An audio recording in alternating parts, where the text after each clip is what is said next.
क्षेत्रों में bleaching powder, चूना आदि का करे छिड़काव, कहा जिलाधिकारी ने। बगम्बरपुर पुल को अविलंब मरम्मत कराकर आवागमन कराए सुचारू। पश्चिम चंपारण के जिलाधिकारी कुंदन कुमार ने मझौलिया प्रखंड अंतर्गत बाढ़ राहत कार्यों का लिया जायजा। कम्युनिटी किचन सेंटर में साफ सफाई का दिया निर्देश। बाढ़ के पानी से क्षतिग्रस्त हुए बगम्बरपुर पुल को अविलंब मरम्मती कर आवागमन कराएं सुचारू। बेतिया जिलाधिकारी कुंदन कुमार द्वारा आज मझौलिया प्रखंड अंतर्गत सरिसवा पंचायत के बाढ़ प्रभावित व्यक्तियों को भोजन, शुद्ध पेयजल उपलब्ध कराने के उद्देश्य से संचालित कम्युनिटी किचन का निरीक्षण किया। निरीक्षण के क्रम में जिलाधिकारी ने कहा कि कम्युनिटी किचन में साफ सफाई की समुचित व्यवस्था की जाए और लॉग बुक का संधारण भी अनिवार्य रूप से किया जाए। साथ ही कम्युनिटी किचन और आसपास के क्षेत्रों में नियमित रूप से सैनिटाइजेशन करने का भी निर्देश जिलाधिकारी द्वारा दिया गया। तत्पश्चात जिलाधिकारी द्वारा बरवा सेमरा घाट पंचायत के बगम्बरपुर में अवस्थित पुलिया का जायजा लिया गया, जो बाढ़ के पानी में क्षतिग्रस्त हो गया था। मौके पर जिलाधिकारी ने उक्त पुलिया का निर्माण मरम्मती शीघ्र कर आवागमन को सुचारू करने का निर्देश संबंधित पदाधिकारियों को दिया। जिलाधिकारी ने प्रखंड विकास पदाधिकारी और अंचलाधिकारी को सख्त निर्देश दिया कि बाढ़ प्रभावित व्यक्तियों को राहत पहुंचाने में किसी भी प्रकार की शिथिलता, लापरवाही और कोताही नहीं होनी चाहिए। सरकार द्वारा उपलब्ध कराए गए सभी प्रकार की सुविधाएं उन्हें हर हाल में मुहैया कराई जाए। जिलाधिकारी ने कहा कि बाढ़ प्रभावित व्यक्तियों के बीच जहां कम्युनिटी किचन का संचालन नहीं हो रहा है, वहां पर्याप्त मात्रा में सूखा राशन उपलब्ध कराकर वितरण कराना सुनिश्चित किया जाए। जिन इलाकों में अभी भी नदी का पानी जमा है, वहां के लोगों की सुविधा के लिए पर्याप्त संख्या में नाव की व्यवस्था की जाए। उन्होंने कहा कि आपदा राहत बोर्ड के माध्यम से आवश्यक दवाइयाँ, पशुओं के लिए दवाइयाँ, पशु चारा, पॉलीथीन सीट्स आदि की जरूरत के सामानों को बाढ़ प्रभावित व्यक्तियों के बीच वितरण कराई जाए। जिलाधिकारी ने कहा कि बाढ़ का पानी जैसे जैसे कम होता जाएगा, संक्रमण का खतरा भी बढ़ता जाएगा। जल जनित संक्रमण की रोकथाम हेतु इन क्षेत्रों में ब्लीचिंग पाउडर, चूना आदि का नियमित छिड़काव शुरू कर दी जाए और इन क्षेत्रों में आवश्यकता अनुसार सैनिटाइजेशन भी कराना सुनिश्चित किया जाए। उन्होंने कहा कि आशा कार्यकर्ताओं के माध्यम से बाढ़ प्रभावित क्षेत्रों में रहने वाली गर्भवती महिलाओं जिनकी डिलीवरी 10 से 15 दिनों में होनी है का लाइन लिस्टिंग करने के उपरांत सभी गर्भवती महिलाओं को सुरक्षित स्थानों पर पहुँचाया जाए ताकि प्रसव के समय उनको कठिनाई का सामना नहीं करना पड़ा। इसके साथ ही अन्य गर्भवती महिलाओं हेतु समुचित चिकित्सा व्यवस्था पुख्ता रखी जाए। कार्य में शिथिलता और लापरवाही के कारण मझौलिया प्रखंड के प्रखंड विकास पदाधिकारी और अंचलाधिकारी को शोकज करने का निर्देश जिलाधिकारी द्वारा दिया गया। साथ ही उन्हें बाढ़ आपदा के समय पूरी तत्परता पूर्वक अपने कर्तव्यों का निर्वहन करने को कहा गया। वहीं जिलाधिकारी द्वारा प्रखंड कार्यालय मझौलिया में विगत दिनों बाढ़ के पानी से मृत हुए सरिसवा पंचायत निवासी सनी कुमार के आश्रित परमा शाह को अनुग्रह अनुदान योजना के तहत 4 लाख रुपए का चेक सौंपा गया। इसके साथ ही नरकटियागंज के सेमरी राजा नट के मृत्यु डूबने के कारण हो गई थी। संबंधित क्षेत्र के पदाधिकारी द्वारा मृतक राजा नट के आश्रित पिता साहेब नट को भी 4 लाख रुपए का चेक दिया गया। वहीं बगहा 2 प्रखंड के बाढ़ से मृत्यु होने के उपरांत मृतक सुखलाल यादव की आश्रित इंद्रावती देवी को 4 लाख रुपए का चेक अनुग्रह अनुदान योजना के तहत दिया गया। निरीक्षण के क्रम में सहायक समाहर्ता कुमार अनुराग, अपर समाहर्ता नंदकिशोर शाह, SDM विद्यानंद पासवान मझौलिया, BDO और CO सहित अन्य संबंधित अधिकारी उपस्थित रहे।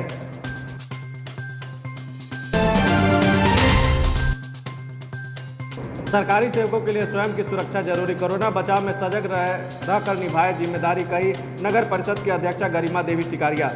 बेतिया नव सभापति गरिमा देवी सिकारिया ने कहा कि नगर परिषद क्षेत्र में कोरोना संक्रमण के बड़े खतरे के बीच कार्यालय से लेकर फील्ड अपनी जिम्मेदारियों का निर्वहन कर रहे हमारे नवकर्मी की कोई भी तारीफ कम होगी। वे नगर परिषद कार्यालय नवकर्मियों को अपनी निजी कोष से खरीदा गया फेस शील्ड, मास्क और हैंड सैनिटाइजर बांटने के बाद बोल रही थी। सभापति ने बताया कि कपड़े के माउथ कवर मास्क के साथ यह फेस शील्ड मास्क लगा लेने और घर या कार्यालय के बाहर रहने की सूरत में हैंड सैनिटाइजर के उपयोग करते रहने से कोरोना के खतरे से आप सबका और कारगर बचाव हो सकेगा। उन्होंने कहा कि शहर की नियमित साफ सफाई सैनिटाइजिंग के कार्य के लिए कार्यालय में बैठकर सारी व्यवस्था को संभाल रहे हैं। हमारे नवकर्मी बधाई के पात्र हैं। चाहे बेतहाशा हो रही बरसात के पानी की निकासी में आए अवरोधों को दूर करने के लिए सड़क, नाला और गलियारे पहुंचकर साफ सफाई जैसे काम करने वाले हमारे भाई बहन सही मायने में कोरोना वॉरियर्स योद्धा हैं, जो कदम कदम पर कोरोना संक्रमण के खतरे के बीच लॉकडाउन में भी लगातार व हर रोज अपने अपने घरों से निकलकर 8-8 घंटे काम कर रहे हैं।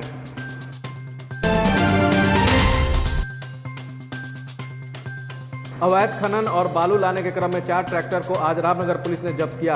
यह कार्रवाई गोंदरा के समीप से की गई। साथ ही इन ट्रैक्टर के चालकों को भी मौके से गिरफ्तार कर लिया गया। सभी रामनगर थाना क्षेत्र के मैगौल मठिया गांव निवासी बताए जाते हैं। SI मोहम्मद खलील के बयान पर चारों पर प्राथमिकी दर्ज कर ली गई है। चारों चालकों को न्यायिक हिरासत में जेल भेज दिया गया। बालू समेत ट्रैक्टर ट्रॉली को जब्त कर इसकी सूचना जिला खनन पदाधिकारी को भी दे दी गई है। बता दें कि बीते 1 जुलाई से ही सभी जगह खनन पर रोक लगा हुआ है।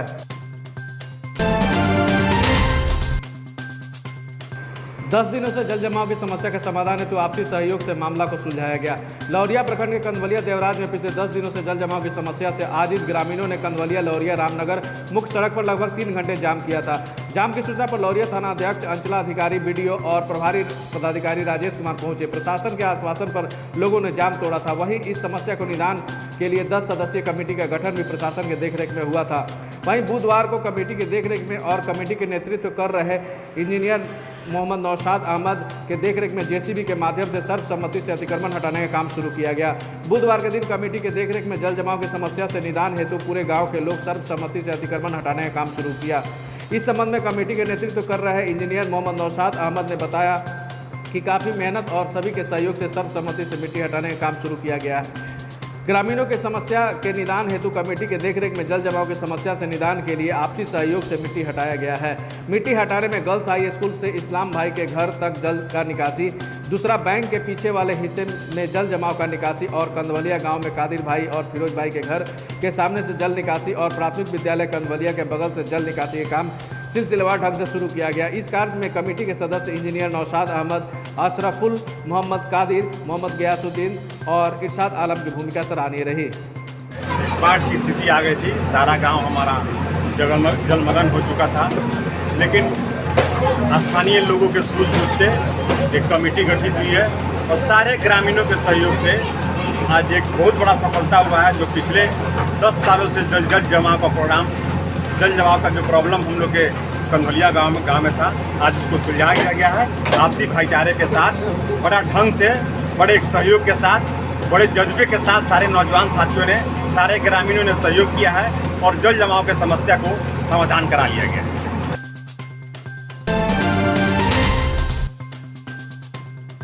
बिशुनपुरवा गांव में बलोर नदी में डूबने से 8 वर्षीय बच्चे की मौत। नरकटियागंज शिकारपुर थाना क्षेत्र के बिशुनपुरवा गांव में बलोर नदी में डूबने से एक 8 वर्षीय बच्चे की मौत हो गई। बच्ची के डूबने से गांव में कोहराम मच गया। परिजनों का रो रो कर बुरा हाल है। मृत बच्ची की पहचान बिशुनपुरवा गांव निवासी रहमतुल्लाह बैठा की पुत्री सोनी खातून के रूप में हुई है। बताया जाता है कि गांव के कुछ बच्चे बलोर नदी में नहाने गए थे, जिसको देखकर सोनी खातून भी उन बच्चों के साथ नदी में नहाने चली गई। नहाने के दौरान वह नदी में डूब गई। नदी में नहा रहे अन्य बच्चे जब वापस घर आने लगे तो सोनी खातून को नहीं देख बच्चों ने शोर मचाना शुरू किया।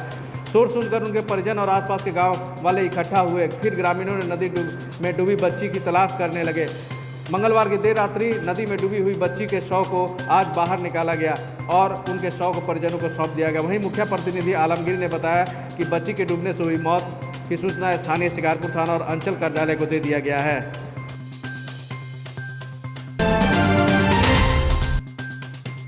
बेतिया मीना बाजार में भीड़ का नहीं टूट रहा है तांता। बेतिया में प्रतिदिन लगभग मिल रहे हैं कोरोना मरीज। बता दें कि मीना बाजार के स्टेडियम में इस लॉकडाउन में सोशल डिस्टेंस का पालन कहीं भी नहीं देखने को मिल रहा है। लोग आज भी लॉकडाउन के 13वें दिन तब भी बाजार में भीड़ बढ़ती ही जा रही है। मीना बाजार में बढ़ती भीड़ को देखने से ऐसा लगता है कि प्रशासन कमजोर और लाचार हो गई है।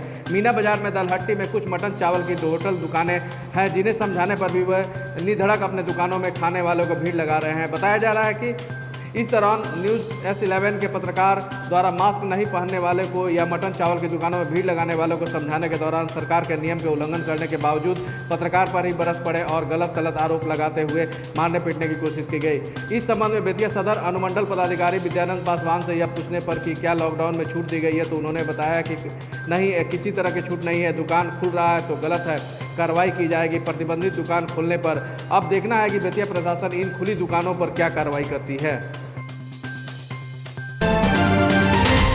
नरकटियागंज शिकारपुर थाना क्षेत्र के कुंडिलपुर पंचायत के वार्ड संख्या 2 और शिकारपुर पंचायत के वार्ड संख्या 6 में अमरेंद्र कुमार अपर जिला प्रबंधक राज्य खाद्य निगम बेतिया सह जिला कार्यपालक अभियंता राजीव रंजन सुधांशु ने संयुक्त रूप से नल जल योजना की जांच की। नरकटियागंज के शिकारपुर और कुंडिलपुर पंचायत में जिला से गठित 2 सदस्यीय टीम ने नल जल में अनियमितता को मिली शिकायत को लेकर जांच की। इस दरमियान अमरेंद्र कुमार अपर जिला प्रबंधक और ग्रामीण कार्यपालक अभियंता राजीव रंजन सुधांशु ने वार्ड सदस्यों और वार्ड सचिव को जमकर फटकार लगाई। इस दरमियान नल जल की बोरिंग की गहराई, टंकी का स्ट्रक्चर की बनावट, पाइप की क्वालिटी, गहराई आदि की चीज़ों की अधिकारियों ने जांच की और शुद्ध पेयजल की आपूर्ति नहीं होने पर वार्ड सदस्यों की जमकर फटकार लगाई। इस क्रम में जांच टीम ने भसुरारी पंचायत के बिशुनपुरवा गांव में नल जल योजना का जांच किया। अधिकारियों ने लोगों से पूछा कि नल जल का पानी आता है कि नहीं। इस पर लोगों ने पानी आने की बात कही। वहीं अपर जिला प्रबंधक अमरेंद्र कुमार ने बताया कि शिकारपुर के वार्ड संख्या 6 और कुंडिलपुर पंचायत के वार्ड नंबर 2 में योजना अपूर्ण है, पानी घर घर नहीं पहुंचा है। जल्द ही पहुंचाने के लिए वार्ड सदस्य और सचिवों को कहा गया। साथ ही उन्होंने बताया कि इस जांच में की रिपोर्ट वरीय अधिकारियों के पास पहुंचा दिया जाएगा।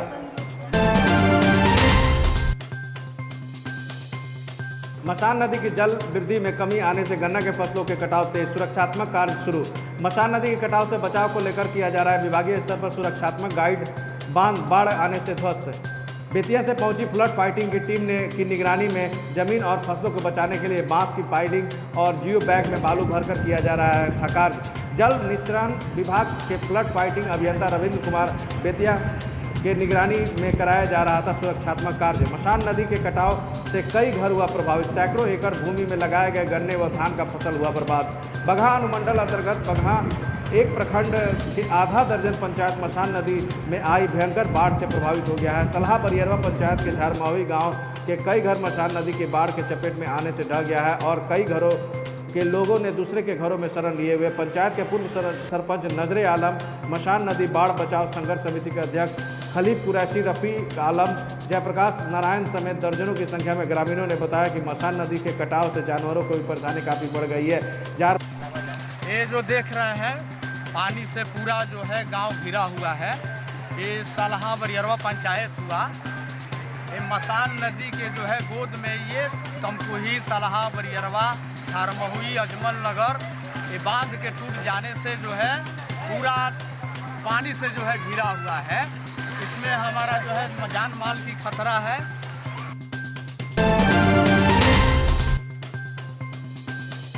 पश्चिम चंपारण के किसान झेल रहे हैं दोहरी मार, एक कोरोना तो दूसरी बाढ़ की विभीषिका को झेलने को मजबूर है। जिले के किसान अपने खेतों में दो बार धान का किए थे रोपाई, पर बाढ़ का पानी ने दोनों बार धान के बीज को गला दिया और तो वहीं गन्ना का खेत में पानी ठहर जाने से सूखने लगा है गन्ना। किसान कर रहे हैं अब मुआवजे की मांग। जहां इस बार किसान समय से मानसून आने से काफ़ी खुश थे, वहीं किसानों के चेहरे की खुशी बाढ़ की विभीषिका ने छीन लिया। नेपाल के तराई क्षेत्र में व जिले में काफ़ी अधिक वर्षा होने से यहां के सभी नदियां गंडक, पंडई, हड़बोड़ा, मसान, सिकराना नदी का जल स्तर बढ़ने से किसानों का खिला चेहरा मुरझाने लगा और बाढ़ का दंश झेलना पड़ा। जिले में दो बार बाढ़ ने किसानों के मेहनत पर पानी फेर दिया और उनके धान के बिचड़े को गला दिया। साथ साथ अधिक दिनों तक पानी रहने से गन्ना का फसल भी खराब हो गया। वहीं इस संबंध में बलुआ के किसान अमित कुमार, प्रयागवा के किसान मंटू, पटखौली के किसान विश्वनाथ कुशवाहा ने बताया कि हम लोग दो बार धान का रोपाई किए थे, पर सब बेकार हो गया। सारा धान का बिचड़ा बाढ़ के पानी से गल गया, तो वही गन्ना का फसल भी हम लोगों का बर्बाद हो गया। धान दो रोपाई सब धान गल गई, सब दो हो गई। ऊख में पानी हो गई, ऊख भी गल गई। सरकार का पर ध्यान दे, बात बजे हम मदद करो सरकार। वहीं इस संबंध में रालोसपा पार्टी के किसान प्रकोष्ठ के उपाध्यक्ष ने बताया कि चंपारण की हजारों एकड़ में लगे धान का फसल बर्बाद हो गया है, तो अधिक दिनों तक पानी रहने के कारण गन्ना का फसल भी बर्बाद हो गया है। किसान त्राहिमाम कर रहे हैं। एक तरफ किसान कोरोना जैसे विश्वव्यापी महामारी को झेल रही है, वहीं दूसरी तरफ किसानों का कमर तोड़ दिया इस बार बाढ़ के विभीषिका ने। वहीं उन्होंने यह भी बताया कि मक्का का उचित बाजार नहीं होने के कारण गरीब किसान औने पौने दाम पर अपना मक्का बेचने को विवश है। उन्होंने केंद्र व बिहार की सरकार से किसानों के लिए उचित बाजार की मांग की, जहां किसान अपने खेतों में नहीं है कि हम लोग का पूरा धान गल गया, गन्ना भी गल गया, दो बार धान रोपाया और वो पूरा गल गया है। इसमें देखिए सर, कोरोना का महामारी है और हम लोग के यहाँ पूरा फसल भी गल गया। ना कोई वीडियो आया है, ना कोई सीओ आया है कोई मुआवजा देने के लिए। और जो पानी का निकासी है वो गाँव वाले जबरदस्ती बांध भी लिए हैं बांध वहाँ पे। उसके लिए सर हम यही रिक्वेस्ट करेंगे कि कोई भी नेता या कोई यहाँ आकर नहीं देखे हैं और वोट मांगने केवल चले आते हैं यहाँ पे, तो आकर देखें और हम लोग की समस्या पर ध्यान दें और जो बाढ़ से हम लोग पीड़ित है उसके लिए हम लोग को सरकार से मुआवजा दिलवाने का कृपया प्रदान करें।